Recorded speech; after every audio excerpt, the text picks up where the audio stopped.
Welcome again, everybody, to another edition of Dallas Cowboys Overtime here on StarTelegram.com, sponsored by my good friends at Window Nation. I am Fort Worth Star Telegram and head culture coach Mac Engel, joined by Mr. Clarence E. Hill Jr. Clarence and I got to visit last night, ran into each other at the Dallas Mavericks. Absolute embarrassing performance against Rick Carlisle's Indiana Pacers. Apparently, Clarence is at the game. I didn't know that. I get a text message saying, "Why am I there? Don't I like my family? Wouldn't I rather be spending time with my family than watching the Mavericks decide collectively not to play any defense at all against the Indiana Pacers?" Good question. Good question. Why were you there? Valid question. I was covering it because I wanted to see with my own eyes, just my own eyes, how bad that defense was. Clarence, before we get into the Cowboys topics, and there are a lot, I can't ever remember seeing worse defense in this town by any of the teams than when we watched that crap last night. I don't even know. That was awful. Like, I wrote it today. If you're not going to have any respect for the name on the front of your jersey, which in this day and age, none of them do, then show some respect for the name on the back of your jersey. Because those guys it was a layup drill at the rim. Pacers are good offense, but they made them look like the damn Lakers of the 80s. Talk me off the ledge. Pacers score a lot of points, and they do that to everybody. Just look at their scores. I mean, they. No, I know they're good offensive team. They're routinely in the 70s and 80s. They made them look like the 85 All-Stars. I understand that. Who's a good defender on the Mavericks? Who's good? They made a trade, 2 trades before the trade deadline to shore up the middle of that defense. Daniel Gafford is better. P.J. Washington, pretty good. Derek Lively is a rookie. And Jason Kidd went out of his way last night in a press conference where he showed the patience of Job to explain Lively. He's only 20 years old. And you kind of have to understand that. This should not be the worst team in the NBA defensively, and yet it is, because P.J. Washington said it. Defense is about effort, trying, and if that's the truth, which it is, that team ain't trying. Like, you got to bring it a little bit more, and that includes Doncic too. I know they got to cover for him because he's spending all his energy playing all that. And Jason Kidd said it after the game. Look, we got to cover for him because he's carrying such a load offensively for us. But there is a different. No one ever said that about Kobe Bryant.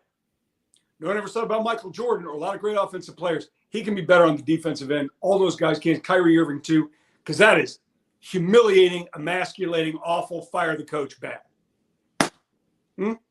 That's how you feel. I mean, I was talking off the ledge. You know basketball. There's no talking off the ledge. I mean, weren't it all good just a couple of weeks ago? And we had this winning streak right after the All-Star game. It was looking good. They won 7 straight. Yeah, 7 straight. What happened to 7 straight? It's just the NBA. It's a long season. I think they're still like the 6th or 7th seed. That's who they are. That's where they're going. I don't know where this team is supposed to be. I don't know. They're not a top 10 team, huh? They're not Denver. They're not Boston. They got run out of the gym by Boston the other day. Like, they're not that good. They don't have Jokic. But damn it, they ought to be better than this. You know what I mean? They're 5-5 since they made that trade. They're 500 since they reached the Western Conference Finals. Sound like the Cowboys are, 500 since 1995 or whatever it is. So, I mean, it's what we do in this town. It's what we do in this town. All right. It's a good segue. Clarence is back in North Texas, greater Dallas-Fort Worth area, after spending 4 or 5 days in my native hometown of Indianapolis, Indiana, although I have lived here longer than I have there. Clarence got a chance to visit with Jerry Jones on the bus. Talked a little bit about that last week, but now that you're going to have the opportunity to explain to us what the hell all in really means. Jerry gave you the money quote of 2024. We're all in.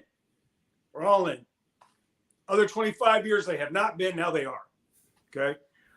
Clarence, as a savant expert on all things Dallas Cowboys and a Jerry translator, you're like AI, Jerry's AI. Can you explain to me and all of our viewers here what all in really means, please? Hell no. and Jerry can't either. But Jerry told us what all in means to you may not be all into him. What all is to him may not be all into you. You got that? No. Do you? All it means to you, but may not mean all into him. I mean, I think it's something Jerry can because Steven's, we've always been all in. We've always tried to win. And Jerry, told me at the Senior Bowl, well, we're going to be doing things differently this year because we're all in. Well, everything we do is about 2024, and it won't be about building to the future. But that doesn't mean they're going to go out and sign, big time free agents.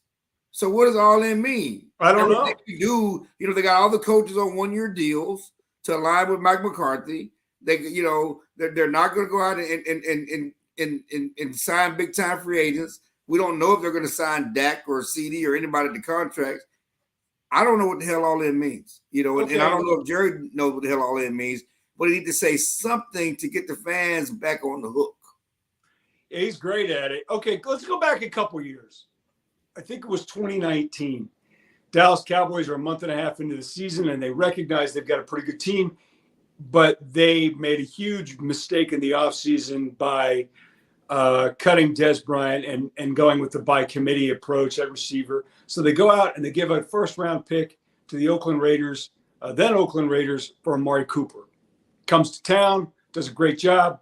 Cowboys get to the second round, get their butt kicked by the Rams. That, to me, is an all-in move, right? Like we've got a chance here to be pretty good, and we're going to give up something to go get a guy who's going to make us better, and it did. That was a good move. The decision to cut him, galactically stupid, or trade him for a bag of footballs, really stupid. So, Clarence, give me a potential type of move they could do this offseason that would say to you, okay, they're serious about this. They think they're here, and they went and got that guy to get him there. Anything? Well, two things. First of all, I disagree that they're going to get Amari Cooper was all in because I think they was in desperation. That was a desperate move. They were that losing. Was a desperate move, not an all-in move. Yeah, that was like we got to do something because this offense is floundering, and we need help, and we have horrible receivers. They got me and you at receiver, and so they had to do something. And that was Tell me real quick. I'm more of a possession guy. You know what I mean? Well, black guy, scrappy white guy. So were the guys they signed, okay? So were the guys they signed. So I wouldn't say that was an all-in move. That was a desperation move. They had to do something. But I mean, signing King Henry, get the big running back.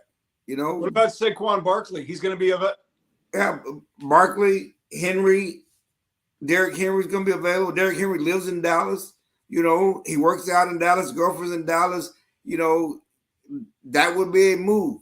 That would be something that gets people excited. I'm going to give you one more. The Miami Dolphins cut their defensive tackle. Is it Christian Wilkins? Christian Wilkins this week. He ain't Chris Jones. Okay. But clearly when I saw his name, I'm like, that's an upgrade at a position they need. Would they make that move? Yeah, I don't know. See, the problem is that money. What money do they have to spend? Well, they don't have any. Cowboys are broke. Well, they're the richest franchise in sports, but they're broke. That's oxymoron. But it is what it is. Let them tell it. And they still have to decide what they're gonna do with Dak Prescott's contract and how they're gonna go forward with that and what they're gonna do with their own free agents. But yeah, I mean, they need a guy like that. They still have to upgrade the middle of the defense. They have to go get some linebackers. And certainly improving that running game. I mean, you get a guy like him or even Barkley. I like Barkley. I like Barkley's potential. I like his talent, but he cannot stay healthy. I was going to say he's hurt. I know. He's really good. I mean, he's so good. And there's a reason why the Giants picked him as high as they did. But, you hit the money. I mean, you hit the nail on the head. And it's those hurt guys get hurt. Every now and then they might have that year where they don't. And if you can get him on a 1-year deal, then maybe you take that gamble. But he's going to come at a big number, and that's a big, big risk. Yeah. But I want to transition to the next topic, which is hold on 1 second. We got a guy on IG that's commenting. He said all in should mean do whatever it takes to accomplish your goal and win the Super Bowl. Yes, theoretically, that's what it should mean. Theoretically, that's what they say they have been trying to do. With Mike McCarthy on a win or else, season within the last year of his contract, they should be all chips in the middle to do whatever it takes to get to the Super Bowl, but they're not. That's Christian Wilkins. Okay, Dak Prescott, you talked to on Monday, I believe, at Dallas. Yeah, Dallas. Got a new haircut. New daddy. Papa. Yeah. Baby girl. Very exciting for him. He said, all right, I'm just going to whine here for a minute. I'm sick of talking about this contract. The only news to me is he's going to do it. He says they're going to redo it. That's fine. We both know it's going to get done. I think the only element to this, to me, is how much longer, if they redo this deal, Clarence, how much longer do we think the Cowboys are going to give him before they decide, you know what, maybe this isn't the right guy, before that part of his contract becomes affordable to flush? 2 more years, 3 more years? I don't think at this point it's never going to be affordable to flush. It's not affordable to flush now because of the $59 million cap hit. You let it walk in free agency. Next year, it's a $57 million cap hit. You sign him to a new deal, guess what? You're only adding more dollars to the departure whenever you do it, especially if you do it early in the contract. So, the Cowboys are tied to Dak Prescott. The question here is that, my understanding and my discussion with the Cowboys, certainly talking to Dak, it's a matter of semantics, because the Cowboys need to get Dak's deal done to lower his cap figure to sign other players. They would love for him to do a team-friendly deal. They love him to take less than market value, do the Tom Brady, whatever that is, and take less than market value to put players around it. I would say this, that the Cowboys had Dak on a rookie deal and did nothing to put players around it. You bring up Mario Cooper, but what else did they do? When they had that great rookie season, I hear that. Tell me what they've done to improve this team. Draft guys.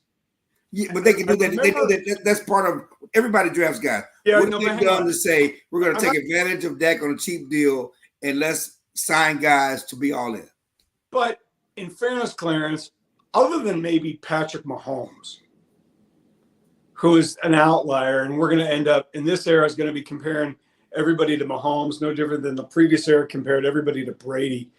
If you go back and look at the history of quarterbacks when they were on rookie deals, that 5-year deal where you get them at a lower number, most of the teams didn't take advantage of it. I mean, the Bengals there got Joe Burrow for nothing. I mean, relatively, and they're good. They got to a Super Bowl, damn near won it. AFC Championship game, he got the big money. And now what? Now they're looking at T. Higgins and all these different guys. I don't really kick around the Cowboys. To me, this started years and years ago when Stephen Jones convinced Jerry Jones to say chasing all these big money free agents is bad business model, because that means, I remember Stephen telling me, he got so fired up there was like spit coming out of his mouth. That means you screwed up someplace in your draft process. So you've got to go into free agency to overspend to correct a mistake that you made in your player development. Makes perfect sense. I get the logic. I totally get the logic. And if you want to win, you're going to have to take that risk. If you want to play poker, well, then this is the price of playing poker. And they just don't do it very much. I'm not saying you have to be like the Washington, whatever they're called, under Dan Snyder for a long time, just throwing money at old guys. You don't want to do that. You don't want to do that. No, but at the same time, Clarence, you've got to go do this sometimes, and they go sign all these mid-tier guys. My issue, and the point I'm making is this, that the notion is we cannot pay Dak because we want to sign other guys, and Dak should take less money. That's the point. But are you going to actually sign other guys if he takes less money? I've said they have not shown the willingness to do that. Absolutely. So that's my point. And so why should he take less money if you're not going to sign take less money? Never. None of those guys should take less money. Clarence, would you take less money ever? I'm taking less money to work with you, brother. Let's just be really honest. In this way, this is a quality of life improvement that you can't quantify by being associated with me. I'm just being honest. But what I just saw happen with Russell Wilson, you talk about the dead cap money and all that, this, that, and the other. They can do it if they want to. NFL teams can do it. What the Broncos did with Russell Wilson is historically stupid. So an NFL team can do it. And that's clearly Sean Payton at work saying, I can't work or win with this guy. Part of me wants to tell him, yeah, dude, go get the ghost of Drew Brees, and then you'll look smart again, because you're not going to be smart until you find that guy again. But with Dak, what you're telling me is, and I'm trying to get to people who are listening, is like, you better prepare that this is going to be your quarterback for 4 more years. Is that a safe number, minimum? Yeah, I mean, if you're going to sign to an extension, yeah, for sure. And he's going to end up, if he plays 4 more years, he's going to hold every passing record, every record for any quarterback in the Cowboys. But will he have a trip to the championship game? Will he have a trip to the Super Bowl? And that's what it's all about. All right, we got more to talk about. This has been fun. But first, let's hear from our good friends at Window Nation. Window Nation, the star of window replacement and proud partner of the Dallas Cowboys, can help you fill the house this season with savings. Buy 2 windows, get 2 free, and make no interest payments for 60 months, 5 full years. Fill your house for a customized authentic Dallas Cowboys jersey while supplies last. You could even help fill the Cowboys house and win tickets to a game. Visit windownation.com/Cowboys now for details. Call 866-95-NATION. Window Nation, proud partner of the Dallas Cowboys. Thank you, Window Nation. Clarence, you back with us? I'm here. You here? Okay, good. Are you all in right now? I'm all in. I'm all in. Somebody who is not all in with the Dallas Cowboys anymore. We saw this coming, and last few days ago it was made official, more or less. Dallas Cowboys left tackle Tyron Smith, arguably one of the finest linemen in the history of the Dallas Cowboys, maybe their best left tackle ever, will not be coming back. And it sounds like, and you can correct me if I'm wrong, the two sides kind of agree to disagree about a number. So Tyron Smith does not want to retire, and he will go someplace else, maybe Kansas City, to pursue the championship ring that he could not win here. Clarence, we kind of knew this was coming. I'm guessing you were not. Do you think the Cowboys ever were really that serious about bringing him back? Well, I mean, I think they were serious about bringing him back, but it's at the right price. And the problem here is that Tyron had a bounce back year. He had a year that was like yeah, he was good. He was very good. But can you trust was that an aberration, or can you trust that he could have 2 straight years or 3 straight years like that? What do you and how much is that worth you? He's still missed 4 games. He's missed at least 3 games every year since 2015, and certainly the previous 2 years he's missed a lot of games. And so how does that quantify? What is that worth? And with so many offensive tackles in the draft, there's a chance you can get one. Certainly, he's going to look at the free agent market, and I'm sure they'll get a chance to match if they want to, depends on what he gets. But while, you drafted Tyler Smith 2 years ago to be your left tackle in the future, Tyler Smith has proven to be an elite left guard. What's more valuable to you? Left tackle is more valuable. There's no question. You moved him over there because in his rookie year, he went over there and held the fort. Yeah. Now, you said it last year during the season. No one was eating on Tyron Smith last season at all. Yeah. No, Tyron. When he was on the field for sure. Yeah, right. When he played. If you think Tyler Smith can do that, and he showed the ability to play that position as a rookie, when I think all of us thought, well, I don't know about that, because he was at Tulsa. We saw a few highlights on Twitter or whatever, like, oh, this guy kind of, man, I don't know. He looks like he sucks. And then we saw him like, oh, my God, this guy's a tremendous athlete. He's a great athlete, and he's a super guy. But I think you move him out there and you find a left guard, because you can find a left guard in the 3rd round. You ain't finding a left tackle in the 3rd round. You're not. No, there are a lot of left tackles in this draft that they can find, though, and they can keep them at left guard. So those are the options. The bottom line is deciding what you're going to do at left tackle is the biggest decision the Cowboys have to make in the offseason outside of what they're going to do with Dak Prescott's contract.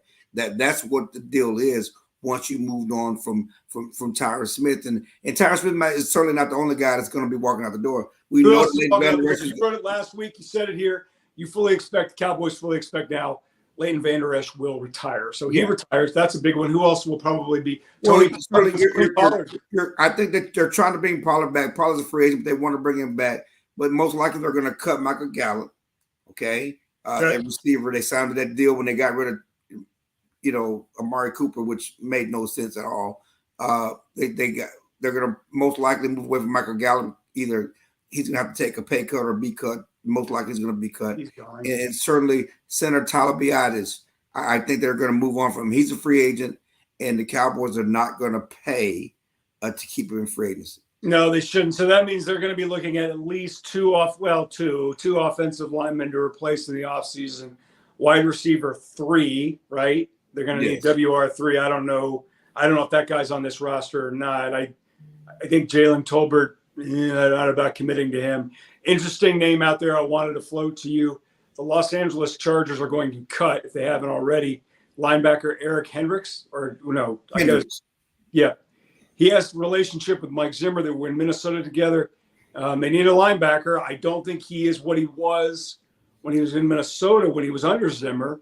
But guys like people they know and they trust. Are we looking at a future Cowboy? Well, he's 32. Certainly he's not what he was, but, he had 107 tackles, had 3.5 sacks, and several pass deflections. I think the Cowboys would take certainly that production at linebacker. They're going to go back to 3 linebackers compared to the 2 linebackers they played with this year. So it's an option. I think it's somebody that they're going to run up the flagpole and see if it works and see what else he has out there in free agency. He did, play the first 8 years of his career under Zimmer. So there's a connection there. So again, the Cowboys are going to focus on adding guys at linebacker in free agency in the draft. So it's definitely an option. Before we move on to the last topic, we've mentioned guys we think are gone. Is there anybody else that we're missing, Clarence, that you would say? You got Gilmore. There's a question on, Gilmore's free agent.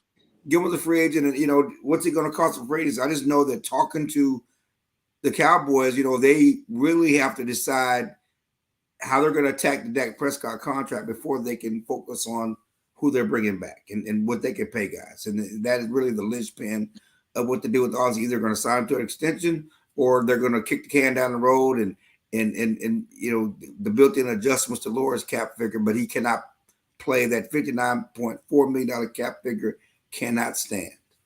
Explain to me one thing, and you can explain this to the audience too. We joke around that the Cowboys are the richest franchise in North American sports and maybe the world, depending on what equation you want to use. And they're always broke, right? They're always over the cap.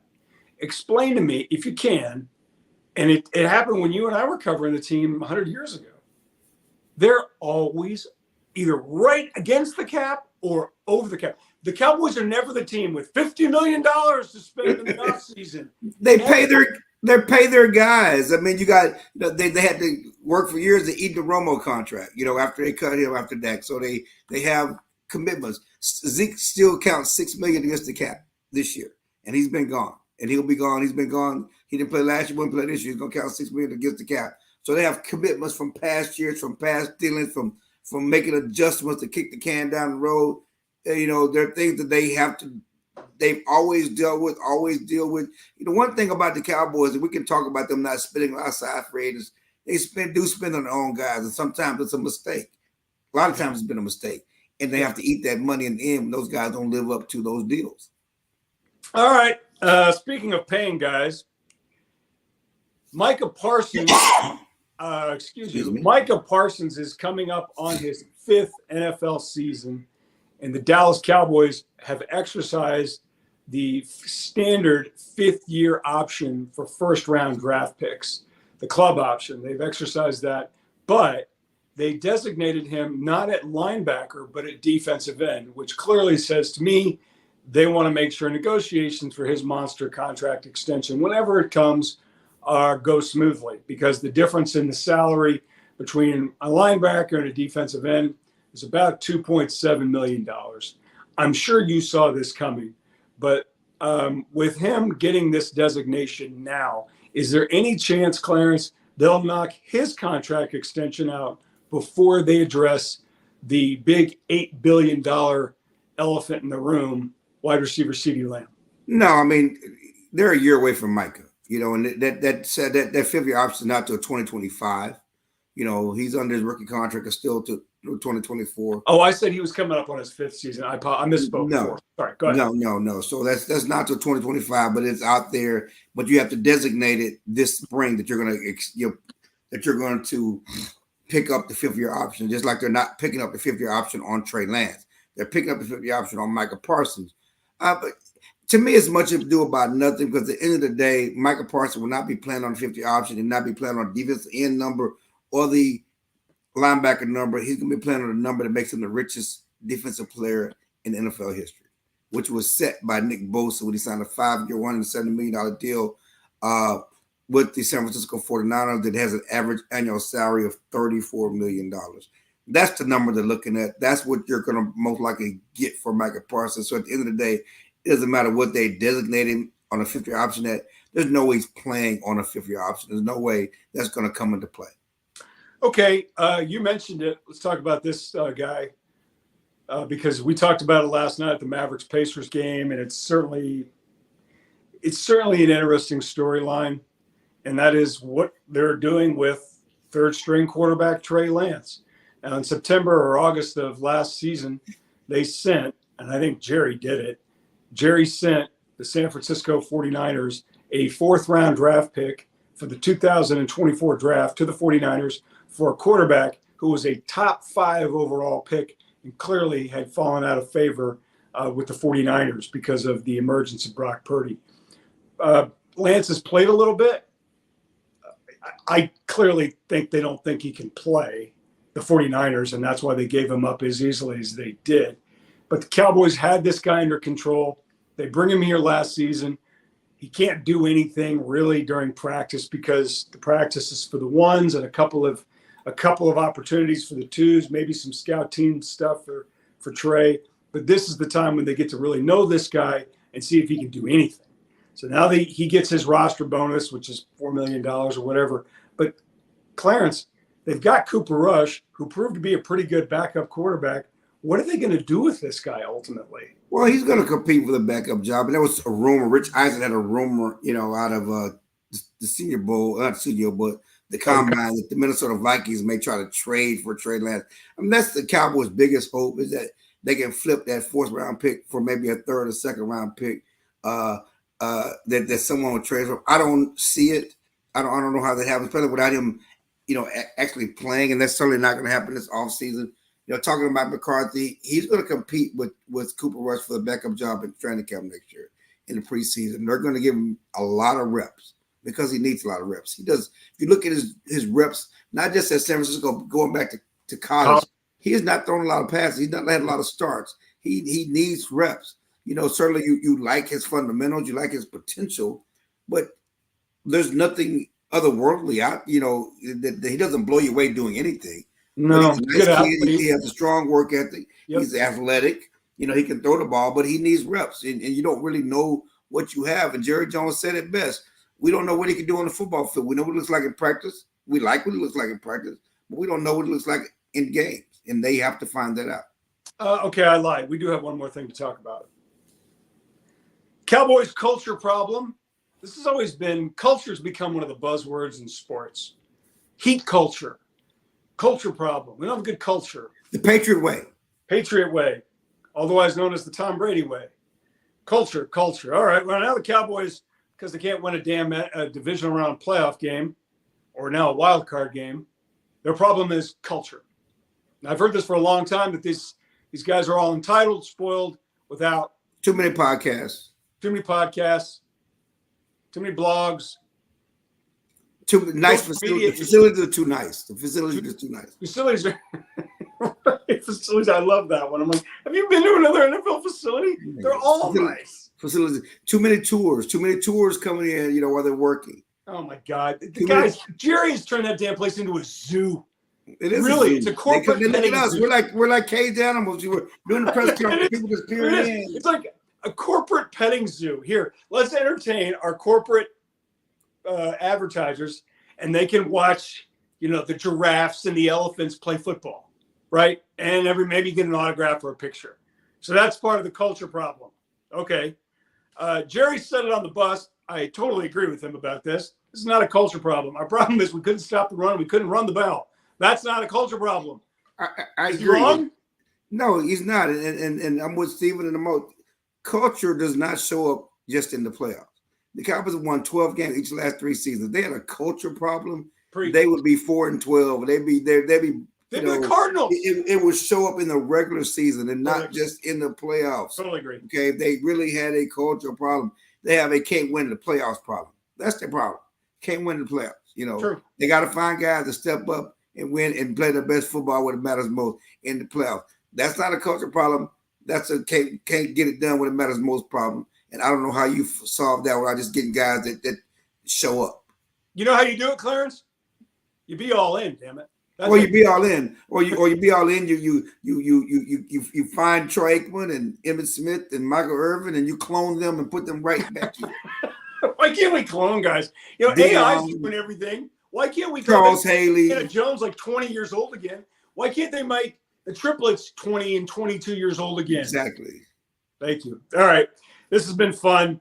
I want to thank our friends at Window Nation for sponsoring this episode and every other episode of Cowboys Overtime. I want to thank our fearless producer, Candy Bolden, who I am 99% sure by now is fast asleep. For all of your Cowboys coverage needs and to watch Rodney Terry complain about the officials after his next Longhorns loss, check us out on Star Telegram. You don't leave Rodney Terry alone. You're going to leave Rodney alone.